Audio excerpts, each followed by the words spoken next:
Another year, another Christmas, and hopefully it has been a good year for all of you, and that this Christmas will be most joyful and most blessed.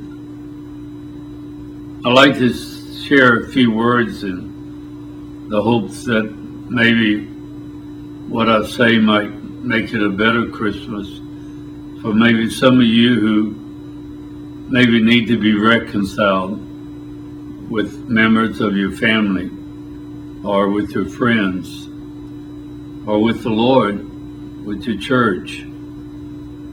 I don't think there's anything that contributes more to our lives than to be fully at peace with everyone, to be fully reconciled. And I would like to encourage you to think about that.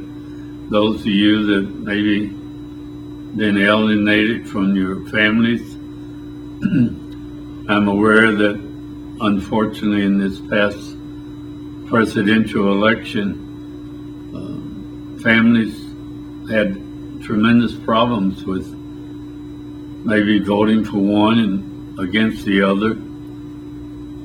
Maybe, you might need to apologize. You need to say whatever you need to say to be at peace so that Christmas will be the way it should be.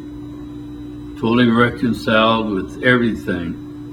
No anger, no prejudice, no bitterness. And maybe we can all check ourselves and say, do we still have appreciation for all of God's people, regardless of the color of their skin, their origin, regardless of their religion, regardless of what their sexuality might be.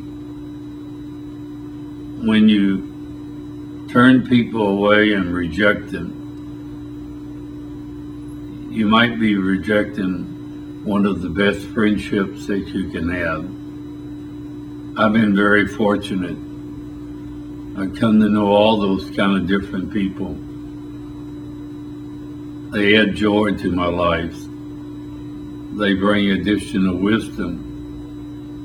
And it makes me aware of just what a great creator God is in the way that He's made so many of us so differently and yet so wonderfully.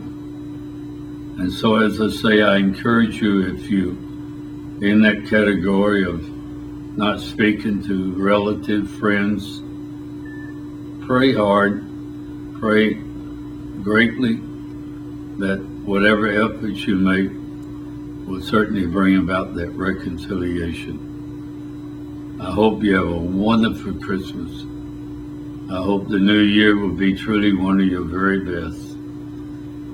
And for you, especially who have children, following this brief message, you might want to listen to the night before Christmas.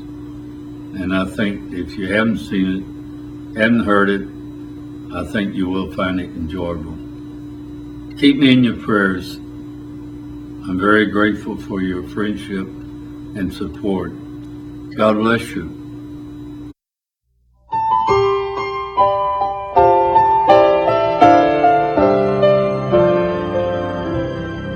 Twas the night before Christmas, when all through the house not a creature was stirring, not even a mouse. The stockings were hung by the chimney with care, in hopes that St. Nicholas soon would be there. The children were nestled all snug in their beds, while visions of sugar plums danced in their heads. And Mama in her kerchief, and I in my cap, had just settled down for a long winter's nap. When out on the lawn there arose such a clatter, I sprang from my bed to see what was the matter. Away to the window I flew like a flash, tore open the shutters and threw up the sash. The moon on the breast of the new fallen snow gave a luster of midday to objects below, when what to my wondering eyes should appear but a miniature sleigh and a tiny reindeer, with a little old driver so lively and quick, I knew in a moment it must be St. Nick. More rapid than eagles, his coursers they came, and he whistled and shouted and called them by name. Now Dasher, now Dancer, now Prancer and Vixen, on Comet, on Cupid, on Donder and Blixen, to the top of the porch, to the top of the wall. Now dash away, dash away, dash away all. As dry leaves that before the wild hurricane fly, when they meet with an obstacle, mount to the sky, so up to the housetop the coursers they flew, with a sleigh full of toys and St. Nicholas too. And then in a twinkling I heard on the roof the prancing and pawing of each little hoof. As I drew in my head and was turning around, down the chimney St. Nicholas came with a bound. He was dressed all in fur, from his head to his foot, and his clothes were all tarnished with ashes and soot. A bundle of toys he had flung on his back, and he looked like a peddler just opening his pack. His eyes, how they twinkled, his dimples, how merry. His cheeks were like roses, his nose like a cherry.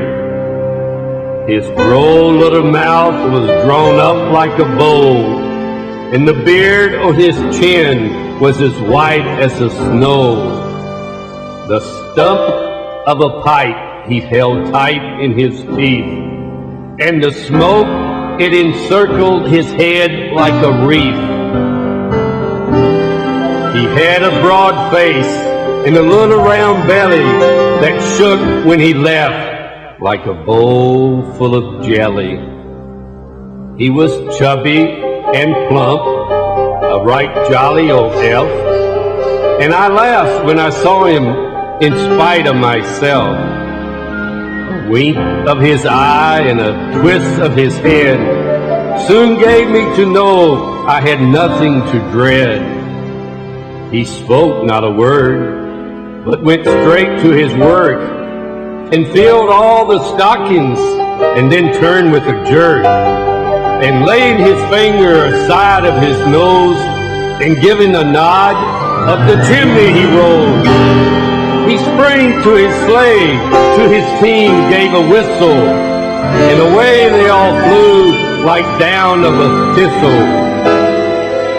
But I heard him exclaim as he drove out of sight, "Happy Christmas to all, and to all a good night." God bless you all. Have a wonderful Christmas.